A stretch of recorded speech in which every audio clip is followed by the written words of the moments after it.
Are you the type of person that loves making lists, whether they're on paper or digital? I love making lists, but I love crossing things off the list even more. I think that's the real attraction of list building. It's taking things off and crossing them off, right? Hi, I'm Anneli, and today I'm going to talk to you about habit trackers. Don't you think that trackers are a type of a list?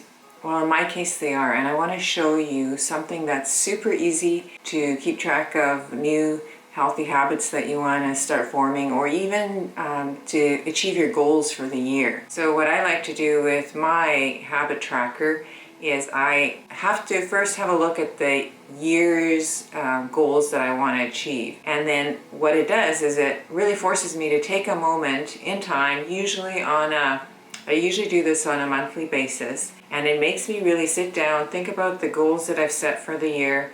If you do this in January, it doesn't even matter when you do these, but when you've set up a goal that you want to achieve, you have to have a look at it at some point to kind of calibrate where you are in achieving that goal. So I like to do it on a monthly basis. And every month, I'll sit down and have a look at my tracker. And a tracker, like I said, is basically a list. It's a list of all the things you want to do. That's the fun part of it, because then what you get to do is tick off or cross off days on that tracker, which is like crossing things off on a list. And basically that's why you get that bit of a dopamine rush, that good feeling of accomplishing something when you cross something off a list or tick it off. It's the same thing when you have a visual habit tracker, whether it's digital or on paper, and when you cross that day off that you've achieved whatever you're set to do that day, it's that same kind of a dopamine rush.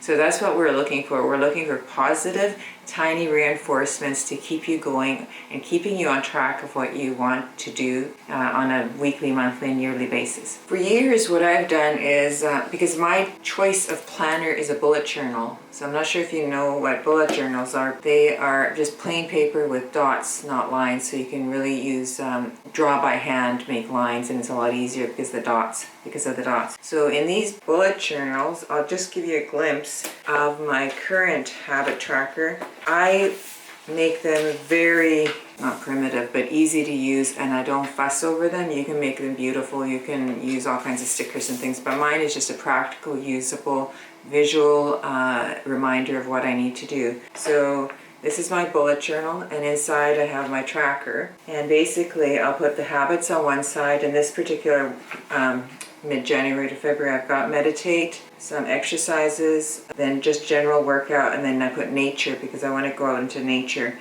And then I've written days across the top, and then all I do is put an X when I do them. And then at the bottom of this page I have written a little legend of how often I want to do each thing. Meditate, I want to do that daily, so I've written that down. Nature, I put 2 times a week, so 2 times I have to get out for a walk or do something in nature. Work out 3 times a week, and so on. You can make habit trackers as detailed, as pretty as you want, but I'm happy with just a basic tracker like the ones that I have in my journals, which are hand drawn. It's not the actual look of the page, it's when I start seeing those X's for each day that I've done it. It gives you a sense of accomplishment when you see that you haven't, as they say, broken the chain. When you've kept that habit going for several days in a row, it makes you have a really accomplished feeling, and it sets you up for success to continue to do that. This of course can be done digitally too. You can do a habit tracker in a calendar format. You can use apps and different desktop versions to do things like keeping track of your habit on Notion or Asana, different things like that. So I've made a habit tracker for you, and I got a link to the printable down in the description box below.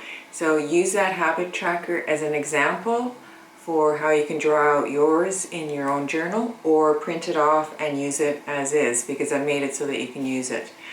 Make a master copy, and then copy pages for each month as you would like to do. So some of the things that I include in my habit tracker are not just fitness related, most of them are. I'm very conscious of trying to keep my health up, because my whole thing is to prevent Alzheimer's disease. So those are kind of the key things, and not all of this comes easily to me, so I really need to focus and make sure that I've got a plan so that I can succeed.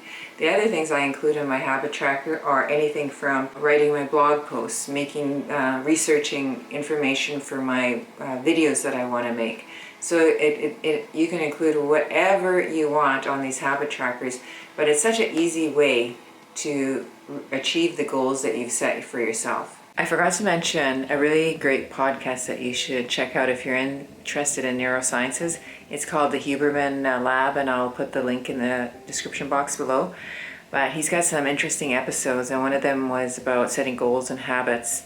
And I learned something new that goes kind of against what we've all learned all about setting habits. So check it out if you're really interested in this stuff. I love using bullet journals, so if you haven't heard of them, look them up. They're really inexpensive, good way to keep track of journaling and planning. And there's so many videos online about how to bullet journal, but I love doing it and I keep it really simple. I'm not an artsy person, so I don't do a lot of the artwork in them that a lot of people do. Also, if you really want to work on building healthy routines, then watch this video next, which is all about anchoring your morning routine with essential oils. Have a great week. Bye.